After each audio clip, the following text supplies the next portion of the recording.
It could be said that there is a power struggle happening between old physical and new digital ways of producing and distributing music. With the music industry forever changing and unpredictable, it is hard to say whether or not the evolving digital platforms will always be the way that people will continue to access or purchase their music. Digital sales have now overtaken physical sales of music. However, vinyl records are still being sold across the world and, for example, sales in Australia are up by 77%. Even though the music industry has now been taken to being online, the rise in vinyl sales shows that people are still buying physical copies of their favourite artists, even with the opportunity to access the same content on the web.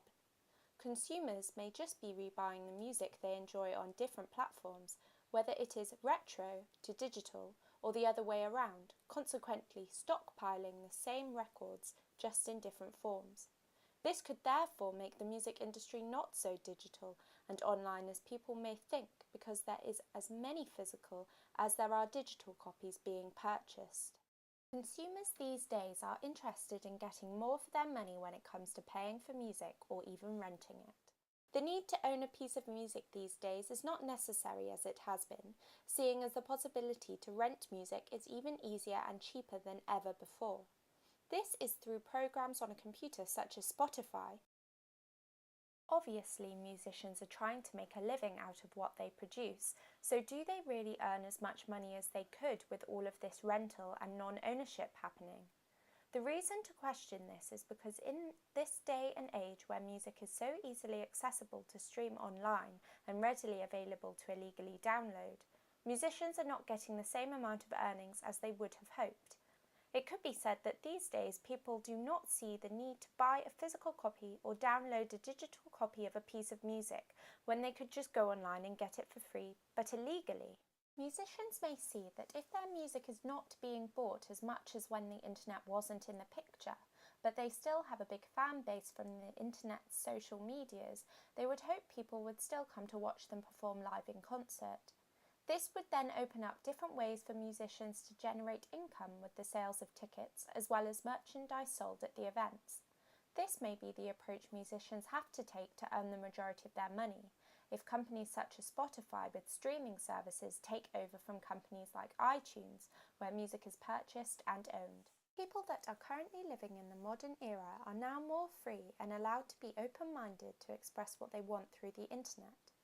This is also the case when it comes to listening to music and the production of it, because now people are able to be creatively free because of the web.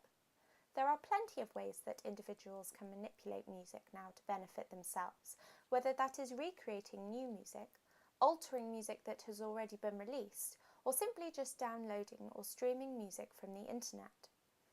Through the idea of recreating and altering music, the consumers, as they would have originally been called, are now becoming the prosumers. This is because people have realised that they do not need to just sit back and become passive consumers. They can actually stand up and think and create for themselves. Through the ideas of the ever-changing physical to digital sales, from ownership of music to renting music, and passive consumers now becoming prosumers, it can be seen that there is a certain struggle going on within the music industry's production and distribution.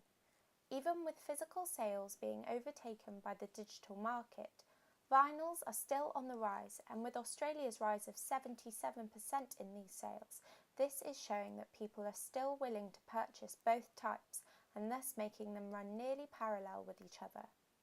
Even though people are buying music, there are a lot of people also renting it through streaming services, which may be affecting the sales of digital copies because there is no need to own, rather than stream online.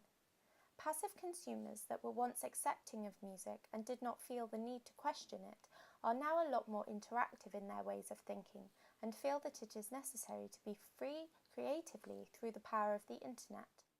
Whilst the surge in digital sales is rapidly climbing and taking over from physical sales, institutions like vinyl record companies are still going to persevere through this hard time because they are willing to accept the fact that there are always going to be people out there who will want to be part of their retro style.